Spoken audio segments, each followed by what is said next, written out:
Սիրելի իմ ժողովուրդ, հրաշք բաղադրություն էի ասել, որ երմանջուր մեջը լցնել իհարկե մեկ քանի կաթիլ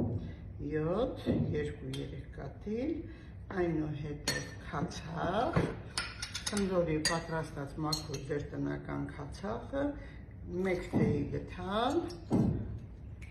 և իհարկե մեղր։ Մեկ թեյի գթալ։ Այն մարդը, որը ունի շաքարային դիաբետ, կարող է կես գթալից նույնիսկ շատ ավելի քիչ ավելացնել մեղր, որովհետև մեղրը բոլորս գիտենք շաքարային դիաբետիկներին շատ վատ է, բարձրացնում է շաքարի տոկոսը, բայց նույնիսկ անգամ մեկ թեյի գթալը չի խանգարի ամեն առավոտյան, որ իրենք եթե քայլեն, եթե էներգիա ծախսեն, օրը մեկ թեյի գթալը նույնիսկ այդքան էլ վտանգավոր չէ։ Մեզ հարցեր է եղել և շատ նեղված հարցեր, որ մեղրը թույն է, ինչու եք դուք լցնում եղմանջրի մեջ, այն վերածվում թույնի։ Մեղրը երբեք թույն չի կարող լինել, իմ շատ սիրելի ժողովուրդ, ես այն մարդը չեմ, որ դες թույն տամ, բայց ավելացնեմ։ Այստեղ կարելի է նաև շաքարավազ ավելացնել և նաև մեղր, բայց այդ միշտ նախընտրում եմ մեղր և ես իմ տանը չունեմ շաքարավազ։ Մեկ պատճառ, երկրորդը, խնձորի քացախը չափից ավելի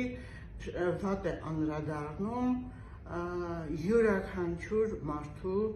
ստամոք ծաղիկային տրակտի վրա, մանավանդ եթե կա թթվայնության բարձր վիճակ, մանավանդ եթե կա այնտեղ բորբոքում, լորձաթաղանթի և այլն, եթե կա այնտեղ խնդիրներ։ Դրա համար մենք քացախին ավելացնում ենք մեղր, որպեսզի քացախը դարձնի հիմնային, այսինքն այն երբեք աղեստամոքսային տրակտի վրա վատ չանդրադառնա, բայց նաև իր գործը կատարի լրիվ ամբողջ օրգան համակարգերով, այլունով, մանավանդ եթե տաք ենք խմում, այն իջեցնում է խոլեստերինի քանակը, այն լավացնում է վահանաձև գեղձի ֆունկցիան, ամբողջ օրգանիզմի մատորիկը, որը պետք է խթանի և նորմալ աշխատեցնի, և ամենակարևորը իմ շատ սիրելի ժողովուրդ, քացախը, երբ մեղրով խառնում ենք, այսինքն քաղցրով խառնում ենք, այն դառնում է օրգանիզմում հիմնային, այսինքն pH-ը երբ նորմալ է լինում, pH բալանսը նորմալացնում է, ապա այդ դեպքում ուռուցքային հիվանդությունները վերանում են։ Իմ սիրելի,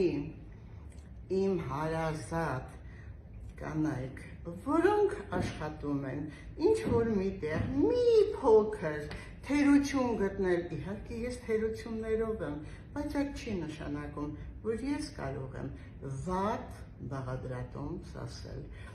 Գուցե ժամանակը իմ չի ներում, որովհետև Facebook-ը տալիս է մի քանի վայրկյան և րոպե, որպեսզի կարողանանք մենք ամբողջը ձեզ տալ, բացատրել, բայց եթե ուզում եք բացատրություններ, խնդրեմ, ես իմ կենտրոնում եմ բժշկական, կարող եք գալ, կարող եք զանգահարել և այդ բաղադրության բացատրությունը ինչ մանրամասնորեն ես պատրաստ եմ ձեզ բոլորին ասել։ Սիրում եմ այնուամենայնիվ ձեզ, դա կապ չունի, ուզում են թերություն գտնել, ուզում են չգտնեն, ուզում են սիրեն, ուզում են չսիրեն, ես միևնույն է իմ հայազգից աշխարհում երբեք չեմ գտնի և ինքը ամենալավ ազգն է, սիրում եմ ձեզ։